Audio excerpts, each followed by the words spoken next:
I think the observation from this morning for me was the buzz of conversation, which you just don't get, obviously, on a virtual one of these. My other observation this morning is I decided to put a tie on this morning, which is the first time for a long time that I've done that. I found it quite hard to do it. I forgot how to tie my tie. But you know, when you get used to doing those things, they just come naturally. As soon as you start thinking about it, it becomes really hard. So I was probably 10 minutes later than I intended to be this morning to do that. As Luke said, I work at National Grid, and I've just spent a few minutes this morning to try and set the scene for the rest of the day.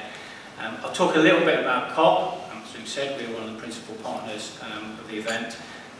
I'll then talk a little bit about where we are in terms of progress in the energy sector from my perspective. And then I'll just finish off with a few of my thoughts on the role of business, but the expectations on businesses and what we need to be doing in order to contribute towards net zero, with a particular focus on, I guess, on actions rather than targets. But it's always worth me starting off by explaining who National Grid are and what we do, because it's not always 100% clear what our role is in the energy sector. So we own and operate the high pressure, high voltage gas and electricity networks in Great Britain. And the best way to think about those is the equivalent of the motorways in the road network. So it's the big stuff. And that was always quite easy to explain, and we only own the transmission networks, we don't own anything else, we don't own the local networks that deliver electricity and gas to your homes, until quite recently, where we have just acquired Western Power Distribution, electricity distribution network, who are a local provider in this area. And so now we've got transmission and a bit of distribution as well. And probably no surprises, that kind of pivot towards electricity with increased electrification in the energy sector. What we don't do is we don't supply gas and power to people's homes and businesses. We don't own and operate any power generation in the UK. So that's the role of National Grid. As touched upon, we were principal partners of COP26. The role, obviously, we have means we're at the heart of the energy sector, and with that means that we are at the heart of the net zero challenge. It was fantastic to be a sponsor of COP. It was fantastic myself. I was up there for a few days. Similar experience to Luke. I shared an Airbnb with a number of people from National Grid, which was an interesting experience and not something I was used to. But yeah, it was great. I think, was COP a success? I think everyone will have a different view on whether they thought it was a successful outcome. What I will say is that there was certainly progress made. So if you look at some of the key commitments, the commitment for the phase out of coal, so that's the first time, and I find this quite bizarre, the first time that fossil fuels have specifically been mentioned as part of an agreement coming out of COP, which seems really odd, but I think that is a move forward. We've seen a commitment to accelerate the transition to zero carbon electric vehicles, transport, a commitment to deforestation by 2030, and also a strong commitment to reduce methane emissions. Now, I'll accept that there weren't global commitments to all of those elements, but it's definitely resulted in progress.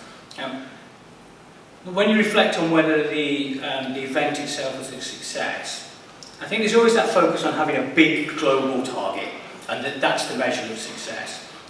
I would argue, and certainly others at National Grid have said the same, that actually the time for setting big, bold targets has gone. And actually the focus now has to be on how we're going to deliver against those targets. And some of the commitments that I've just mentioned that came out of COP are, will help us on that action plan and the trajectory towards achieving the long-term goals. But actually a lot of that action planning and delivery comes outside of the COP process. That's just 2 weeks every year. And so I think that links into what, the things that we'll be discussing and talking during the course of the day. So what are those actions that we need to take in the roles that we have in order to deliver against those outcomes. So my summary would be good progress, but there's still a lot to do in terms of achieving what we need to achieve. So I said I'd touch a bit on where we are in the energy sector, and I like numbers, so I'm going to throw a few stats at you as we kind of go through this little section. So I'm going to break this down into kind of the 3 key areas of the energy sector. So let's start with electricity, and I think that's a really positive story actually. So we've seen great progress in the decarbonisation of the power sector. 2019 was the first year where over half of the electricity generated was from zero carbon sources. It's the first time that ever happened. And we're continuing to see records broken in the levels of renewable generation and the level of zero carbon generation that we've got. And we're also seeing lots of records broken in terms of how little fossil fuel is being used for generation in the UK now. So last year, 2020, just 1.6% of our generation came from coal. Talking about phasing out coal and coal, we are pretty much there from a UK perspective. The last coal-fired generation plants are expected to close in the next couple of years in the UK. And over the last 7 years, the electricity sector has decarbonised by around 66%. So there's some really rapid progress. And of course that's vital, because if you're going to decarbonise transport and the heat sector, then you need to have decarbonised electricity before you get there. Great progress has been made, there's still a lot to do. National Grid are at the heart of that. Just kind of illustrate the size of the challenge in order to get towards zero carbon electricity. Offshore wind will play a huge role. There's around 10 gigawatts of offshore wind capacity connected to the GB system at the moment. The target is 40 gigawatts by 2030, so that's a fourfold increase. But I think what that kind of underlines is that actually in order to achieve the goals that we set, existing technologies can get us a long way there. But this is not about technologies that don't exist or haven't been proven. We can actually get a long way towards net zero with existing technologies. It's scale and it's doing it at cost that is the challenge.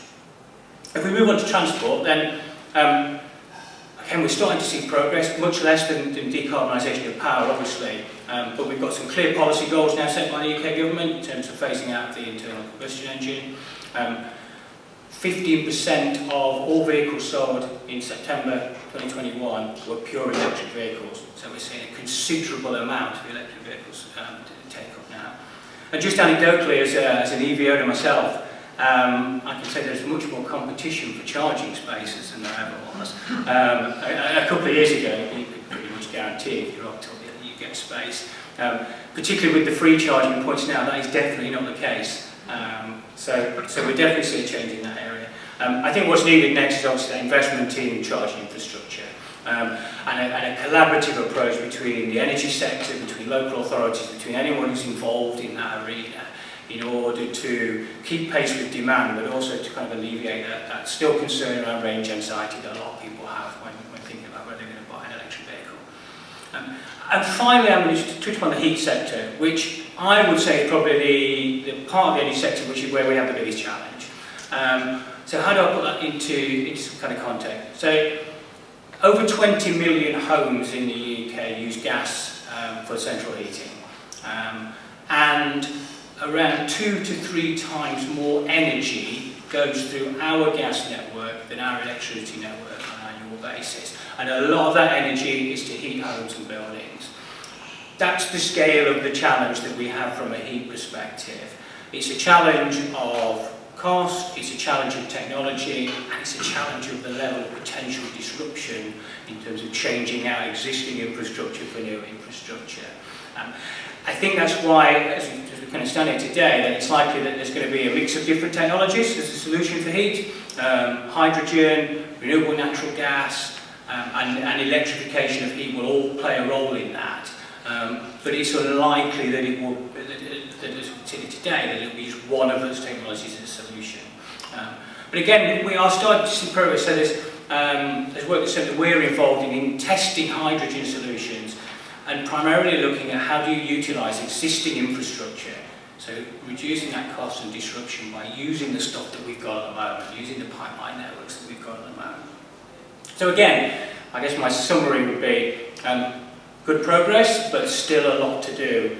And I think it was something really nicely, and I forget exactly who said it on the opening day of COP, where one of the keynote speakers got up and said, we've been jogging towards net zero, we need to start sprinting.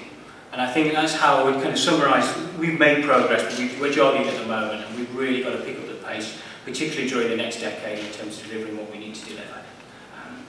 So that brings me on to kind of our final point, which is what's the role of business?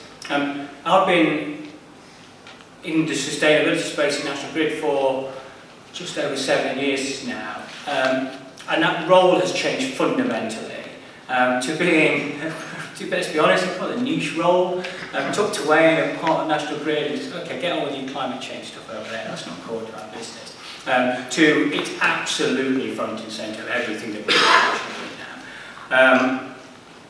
And certainly the expectations of our customers and our stakeholders has changed fundamentally over that time as well. We've definitely moved on from target setting. So a few years ago, the kind of questions you get, have you got a net zero target? Well done, that's great. It's like, actually, that's just an expectation now. The questions and the expectation now is what's your action plan look like? What does your roadmap look like? Is that roadmap aligned to the science? Is it aligned to the broader trajectories that we're seeing from the Committee on Climate Change in the UK or the IEA at global level? And I think that's the question we should all be asking ourselves is, we got the right targets, and we got action plans to deliver against those targets that are aligned to the science with the levels of reductions that are needed. A lot of those targets are in the long term. It's how we get to the targets as much as achieving the targets of the dates that we've set them. And I think the other point that I'm just going to finish on is also ensuring that the actions and roadmaps that we have are aligned to our business strategy so that they're not seen as separate. We're not achieving kind of net zero and reducing our emissions on one side, but our core business approach is completely different. The two things have to be meshed and aligned. And certainly from a National Grid perspective, there is much more an expectation now that our capital plans and where we're putting our money is aligned to what we're saying in terms of delivering our net zero plans. We've made lots of progress, but there's lots more to do. I think, as I said, we need to move on from having big, bold goals and ambitions to having clear action plans and roadmaps. And I guess I'll finish with a let's stop jogging and let's all start sprinting towards net zero. Thank you very much.